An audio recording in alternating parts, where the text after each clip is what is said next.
Now, over the last several years, under this current administration, has law enforcement's hands been tied? Absolutely. I mean, to the point that, from 2008, as soon as this president came on board and this Secretary of Department of Homeland Security, Janet Napolitano, they have attempted to shut down interior enforcement. And they've done a pretty good job of it up to this point, to the point that as officers and agents, we have filed a lawsuit against the Obama administration, against Janet Napolitano, against the director of ICE, our boss, saying that, we're not asking for any money, we're not asking for anything from the taxpayers. We're saying that the President of the United States has overstepped his authority. It's his job to enforce the laws, not make laws. It's not his place to pick and choose which laws will and will not be enforced. We've taken that forward and had a lot of success with that up to this point. But we've had to do that because if you want to talk about some of them, I'll be happy to. Give us some examples. How are they tying your hands? Because this is very important. Okay. ICE agents cannot make street arrests.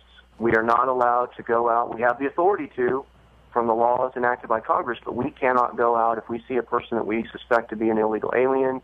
We suspect to be an illegal alien gang member or criminal.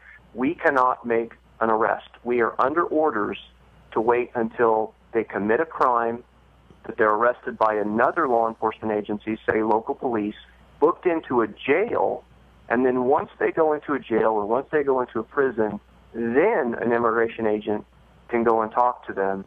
Once we get into the jails, the fact that they're in the United States illegally, that they've broken, they violated laws regarding illegal entry or visa overstay, the two laws, the most fundamental laws of any immigration system in the world, the two violations of law that have created 11 million illegal aliens here in the United States today. We can't enforce those laws even in a jail.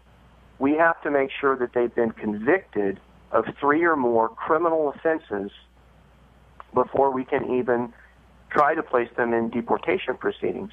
I take it this is a huge change from prior administrations, right? Oh, absolutely. It's a dramatic change. I mean, so when Obama and the rest of them go on, we're doing more to enforce the border than ever before. I mean, you're telling me that's absolutely not true. It's absolutely not true. And one of the things that we have taken away from this lawsuit is that we were able to request certain information and data that we never had before. And what that data indicates, and I hope I can explain this well, but they have shut down interior enforcement. I know they're saying every year that ICE's numbers of apprehensions and deportations we're setting records every year. For 4 years, we've been saying that's false. But now we have data that shows that since 2008, ICE arrest numbers and deportation numbers have plummeted. And what DHS is doing, because they're two separate agencies, Border Patrol is one agency, ICE is another, the Border Patrol makes an arrest on the border, and instead of taking care of that removal or deportation themselves, they turn it over to ICE. And then ICE simply does the deportation so that it shows that ICE is, basically keeping our numbers up on deportations when we're not, when our numbers are actually plummeting. So it's a shell game. So let me be straight. Before, that wouldn't have counted in the statistics as an apprehension and deportation. You're basically grabbing the people and sending them back over the border. And now they're counting it, and that's how they're inflating these numbers in part. That's part of it. That's a very significant part of it. That is true, that some of these are not real deportations, that they would have been people that would have just previously been turned back. And there is a significant difference between that. But the other part of it is that they are preventing us on the interior from enforcing the law. We can no longer make arrests. So while our numbers plummet, they're just bringing numbers, even if they're deportations or just the voluntary removals that you're speaking of, they're all coming into the ICE numbers that they're reporting to America and saying, look at the records that we set with ICE. I mean, I'll put it this way. I think last year, more than 50% of ICE's deportation numbers were actually Border Patrol apprehensions. Mm-hmm. So they're lying. Yes. And categorically, we've been saying that for 4 years, that they're lying to and misleading the American public on everything. You're a former Marine, is that correct? That's correct. And you've been an ICE officer yourself, correct? I've been an ICE officer for 10 years, yes.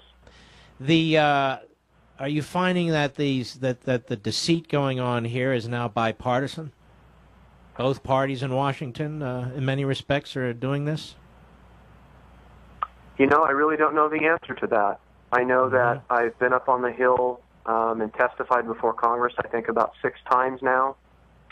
There are definitely some senators and congressmen up there that have some integrity and are working with us and meeting with us and trying to help us out. But there are many that are not. And there are some that when I go and testify before Congress, basically try to come after me. All right, let me ask you something, because we're on. Have you met with Senator Jeff Flake? Never. I've never met with any of the Gang of Eight except... Let me go through it. Have you met with Senator John McCain? No, sir. Have you met with Senator Lindsey Graham? No. Have you met with Senator Marco Rubio? Yes. Okay. The other 3 Republicans, have you asked to meet with them? Yes. And you don't get a response? No response at all. That's absolutely unbelievable. Meanwhile, they'll meet with the National Council of La Raza, English, the race, won't they? Yes. Yes. In fact, those groups are now running our agency. Those groups are now running the agency. How about that? Yes. That's why we're not arresting people. That's why we can't do our jobs, is because they're basically embedded and running our agency. Well, they're embedded in the White House. I think Obama's top appointee to handle this stuff comes out of one of these groups, doesn't she? Yes, Cecilia Munoz, yes. Mm-hmm. Well, this is a disgrace. It disgusts me, to be perfectly honest with you. And I'm sorry you and your members have to go through this because, your job is to defend us. And apparently the politicians don't want you defending us. So that's a very troubling fact. And you've testified about this, so it's not like they don't know about it up on Capitol Hill. So, well, Chris Crane, I want to thank you, my friend. I know you're doing everything possible with the litigation. You've been testifying on the Hill. You'll talk to anybody who will listen. You've spoken to us now, and we're behind you. We wish you all the best. Thank you so much, sir, and thank you for having us on. We appreciate it more than you know. Thank you so much. All right. God bless and good luck. That's ICE Union President Chris Crane. That's some stunning information. Absolutely unbelievable. How in the hell are we supposed to get behind any so-called immigration bill when you just heard what Chris Crane had to say? About how their hands are tied, how the administration is lying about their numbers, how Congress is going along, how 3 out of the 4 Republicans on the Gang of 8 won't even meet with the man. Meanwhile, they'll sit down with La Raza and all the rest. I mean, how the hell are we... Folks, all hands on deck. Now's the time to fight this. And I'll talk about it more tomorrow. This is unacceptable. Absolutely unacceptable. I'm sorry.